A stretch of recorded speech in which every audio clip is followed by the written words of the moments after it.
Nobody can silence myself and Fayose. Fani-Kayode replies Arewa youth leader.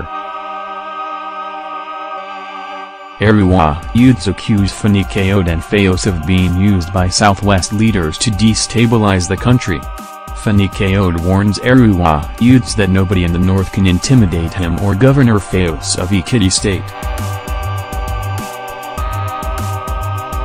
Former Aviation Minister, Fani-Kayode, has declared that nobody in the north can intimidate him or Governor Fayose of Ekiti State.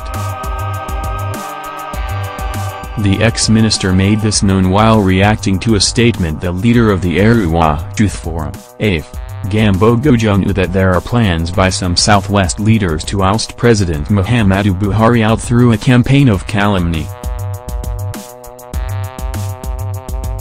Gojunu had accused Fani-Kayode and Fayose of being used by Southwest leaders to destabilize the country. But in a statement made available to Daily Post on Friday night, July 14 by his media advisor, Jude Ndukwu, Fani-Kayode has denied the allegation.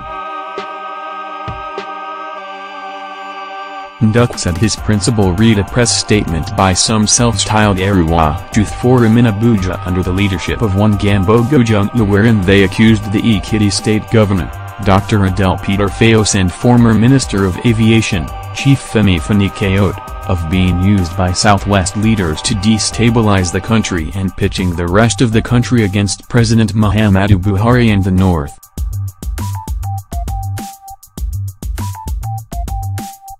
Fani-Kayode's statement read, "While we normally do not respond to the antics of juvenile delinquents exhibiting a regrettably deep sense of flippancy and nonchalance in a desperate attempt to worm themselves into public spotlight, we find it highly imperative to put the record straight this time round, because we know that the macabre dance of these misguided youths is a response to the drumbeats of their elders hiding in the bush."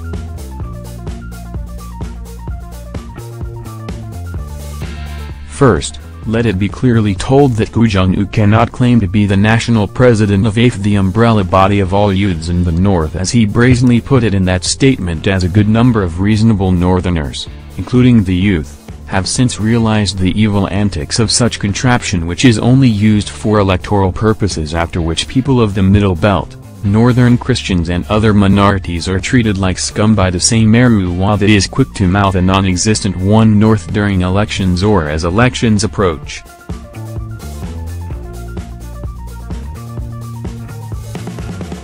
One wonders where these youths who claim to be speaking for the entire North were when Buhari, whom they profess so much love for today, watched while his army killed about 1,000 innocent, harmless, armless, helpless and hapless Shiites, many of them youths, in December of 2015.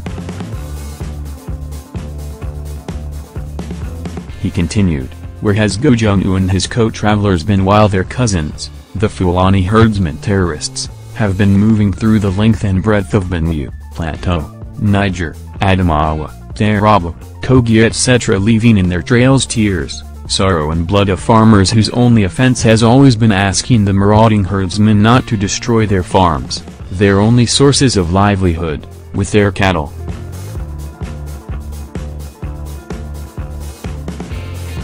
Or are these innocent victims from these states not also part of Arewa? We did not even hear anything from these emergency Arewa activists when the same Fulani herdsmen terrorists killed more than 1,000 people over a stretch of time in southern Kaduna. Are southern Kaduna people not supposed to be part of this expired contraption called Arewa? Or are they simply ignored because they are Christians and belong to the minorities in that part of the country?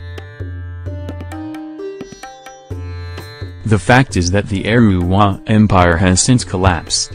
Buhari's ascendancy to power ensured its final cremation. If these same Arewa youths and their elders would see nothing against the evils being perpetrated against the many innocents not only in the north but in all parts of the country under the watch of Buhari, good men like Fayose and Fani-Kayode will not keep quiet, because if they do they would ultimately share in the consequences that befall evil people.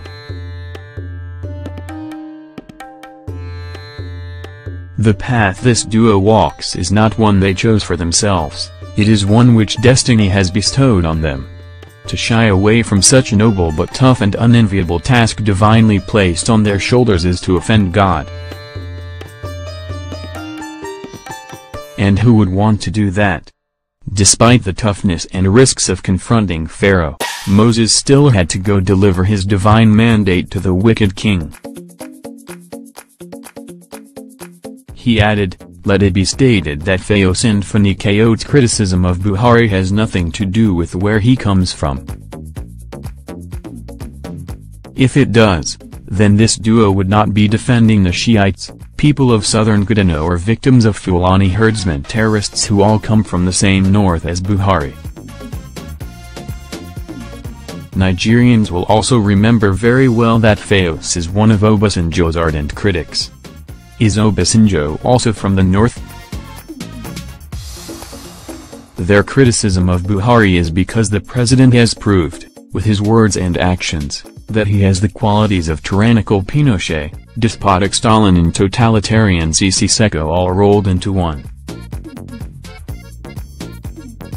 If there is anyone who has pitched almost the entire country against the president, it is Buhari himself.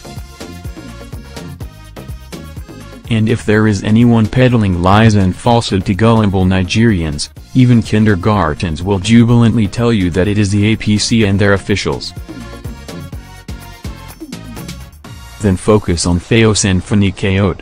The so-called Arewa youths will do well to help the president by telling him to be more humane in dealing with citizens according to the laws of the land he swore to uphold. Those who are egging the president on despite his obvious critical ill health are those who actually hate him. Isn't it amusing that these youths from the north claim to have gone to see the president, yet top government officials within the ruling party do not even have an inkling of how bad the president's case is? This goes a long way to confirm that this president is a president of only a section of this country. Fortunately, Fayose and Fani-Kayode will not keep quiet. Nobody can silence them. We all own this country together. These two highly placed men of the country are too big for anyone or any group to use to achieve an agenda. They have minds of their own, and until there is absence of official tyranny and gross abuse of presidential powers, they will continue to speak no matter whose ox is gored. Nage.com earlier reported that the leader of the Arewa Youth Forum, AF, Gambo Gojunu, has said he met with President Muhammadu Buhari in London. Gojunu, who is the national president of the AF, formed the Southwest region to quit playing with Nigeria's Unity for Peace terrain. He said the president will soon return after completing his medical checks in London.